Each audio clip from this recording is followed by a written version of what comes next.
And today we're going to be going over the lore of trades. I said I was going to make this a video, or maybe I didn't say this, I don't know, originally, because of course I've been posting about how I'm going to be making Super Mario 64 Episode 2, and then this, recently. Also, sorry about the low quality audio, I have to charge my phone. Drinks water aggressively. Anyway. Let's just get right into this. Hope you like my new intro, because I'll be putting that on this video. First we got Trades, so let's just jump right into this. First we got Trades 1.0, and it started off in the single player arc, where it was just me. I was kind of getting achievements, kind of experimenting with just spawning, living in a village, because typically I just get my house, I chill, and I just kind of end like that. And I just kind of chill, and then I get bored of the world, because I have really no goals. Because once I hit a certain point, like, I don't push myself to reach the end, because it's not something I really care about. But basically, I met my friend Eli, and I decided to start to play Minecraft with him. It was a world I had, but didn't really care about, so... we entered the multiplayer arc, where I put Eli join the world, and a couple other friends, just cause, but most of them didn't play as much as just me and Eli. And Eli joins, in this one, after this one, actual rules were set into play after this one. Because in this, it's just kind of us just experimenting. But yeah, Eli joins the world, and he lives in this different glitchy village. There's like one third of a church. There's and like the original cobblestone kind, not like the wood kind that's got like the actual seats and stuff. There's a freaking horse pen thing that spawned, and he made that his house. And this world, we actually got horses, which is something I never really care about. But yeah. And there was also like one or two other houses that didn't have chests or anything. There were no villagers there, but it wasn't an abandoned one. They just didn't spawn. They had beds and stuff. There was just no job blocks anywhere, and it didn't, I guess, meet the requirements for a village to spawn. But yeah. Eli left that village eventually, and he let me have whatever was in his chest afterwards, and I literally completely harvested the place, just leveled the place for materials. He left. He was gonna make a base, be like a wandering person, make a base in like the corner of our map. But there was this lava spur, and he needed help taking care of it, and I'm trying to block it up because I didn't have a bucket on me, and I couldn't reach the source anyway. I'm trying to block it up. The lava spills on top of me, and I die. And right beforehand, he jumped my horse over the lava, but he missed, and he kind of jumped in it, and it died. So yeah, and it traveled at like light speed too, and it was just first try horse. Well, I don't think it was first try, but yeah. And also, during Trades 1.0, Eli discovered how much money you can make off, actually it was us. But yeah, we discovered how much money you can make from selling clay to villagers. It's not a bunch, but I mean, if you have a lot of it, you make a lot of money. Especially if you have multiple stonemasons. But yeah, when I died to the lava and lost all my loot, I kind of ended trades. And the ending to a trades world is kinda wishy-washy. It's kinda wishy-washy when it's like, alright, that's it, that's the end, no more, goodbye. But, Trades 2.0 started. And it starts in the clay arc, where we would harvest clay, and we would sell it to the stonemasons. Then I found a lush cave, and I even fired him from the ground because I wanted all the money, and we got rich off of that lush cave. That was like 90% clay, 5% water, and 5% deep slate. There was a bunch of plants everywhere, but yeah, there was like no ores in there. There was some iron maybe, and maybe some gold, but no diamonds, no coal, nothing good. Yeah, and then we got rich. We had stacks of emeralds at like all times. Then we hit the Depression arc. Eli Corey Kenshined, I got even richer, and then I died to lava in the Nether. I learned that over the Nether update, lava in the Nether travels faster now. Like it's water. I learned that the hard way, and I lost all my good loot. I was like, screw this, I'm done. And I rage quit and delete the world. Now you may be noticing a pattern. Whenever I make the world, when I do it, I die to lava. Trades 3.0, I let Eli make the world for once. We sell sugar cane. We actually call it something very different, but I can't really say that because that's not appropriate. And then we made a lot of money off that, not nearly as much as we did with the clay arc, but we didn't have a massive source of clay because we lived near like this little pond. It's just like a really big puddle, really. And there wasn't much clay in it, and the ocean nearby didn't have much clay in it because clay is more of a rivers thing, and we didn't have a river. So, plus we'd kind of grown old. Like clay had been like, we wore it out.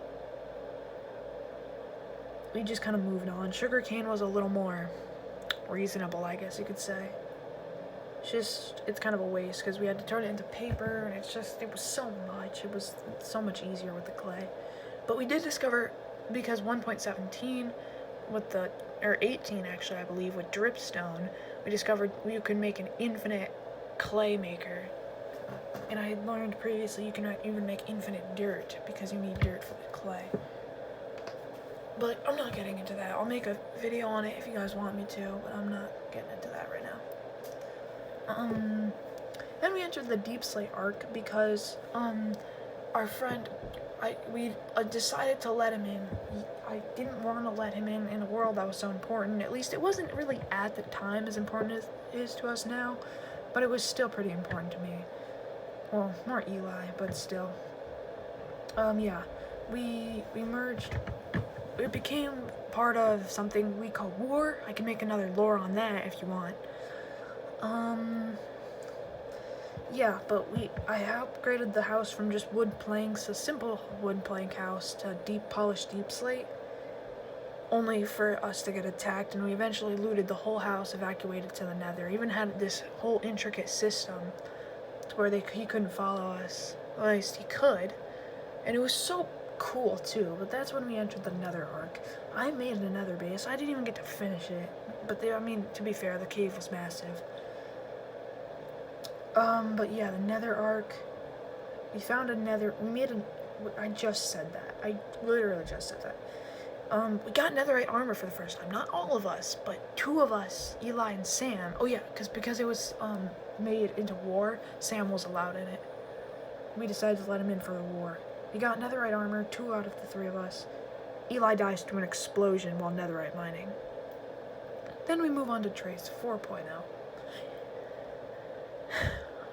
We spawned in a desert for once, so we made it the desert arc. We got trees, and that's it. We had trees. We started back up with the Trades 3.0 sugarcane. But yeah, we called it, yeah, Trades 4.0. I don't know why I was about to say we called it Trades 4.0. That was weird. But anyway, Eli blows up my house after we play a friendly game. He gets a little angry.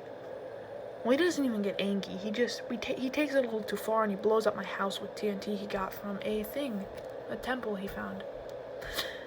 And yeah, so now you can see that Eli typically has a pattern of ending with explosions.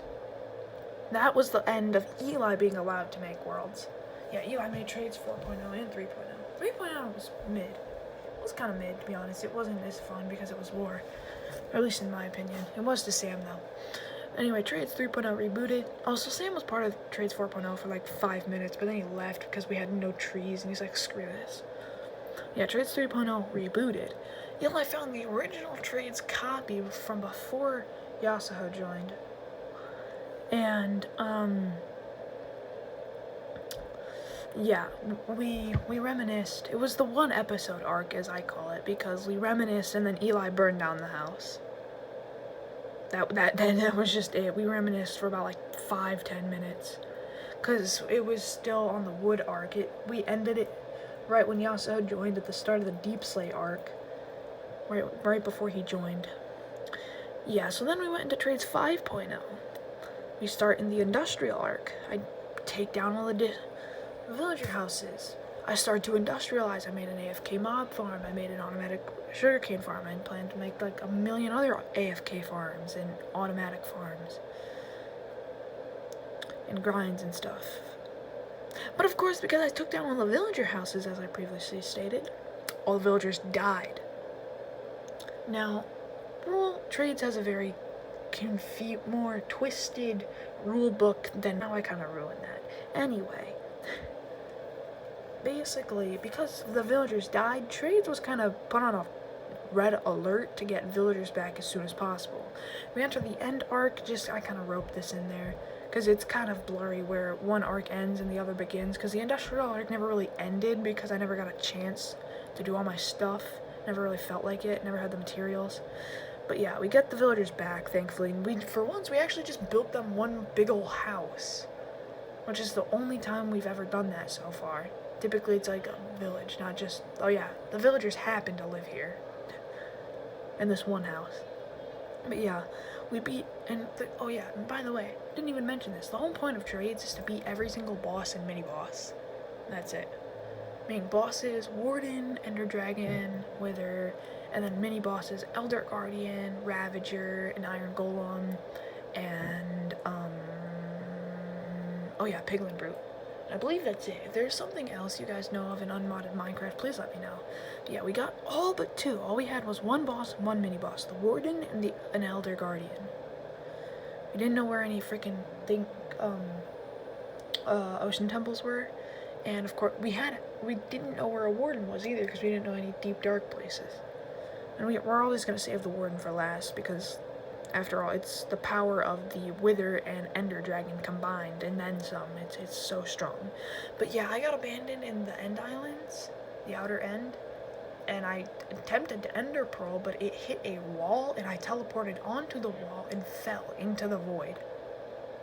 Lost all my enchanted netherite gear, all of my stuff. We had the best, most OP world ever. Lasted forever. I had said if we hit Trade 6.0, I'd make it a series. But yeah, I died. This one actually came close to ending the previous day, because I was messing around with my Riptide Trident, and I died. Fall damage. A couple 100 blocks away, but we went to creative, found my loot, and we kept going. And I was sick that day when I fell in the void. If I hadn't freaking played, Trade 5.0 would still be going, and I wouldn't have a 6.0. But yeah, now we get into 6.0. For those of you who haven't watched yet, I can just do this. We're in the snow arc right now. We spawned in a snow village, first time. I made it into a YouTube series, as I said. And in order to learn about it, watch the videos. I'm just gonna tell you the lore. As if I do that. I'll make like a recap video if I make a Trade 7.0. See you next time. Adios.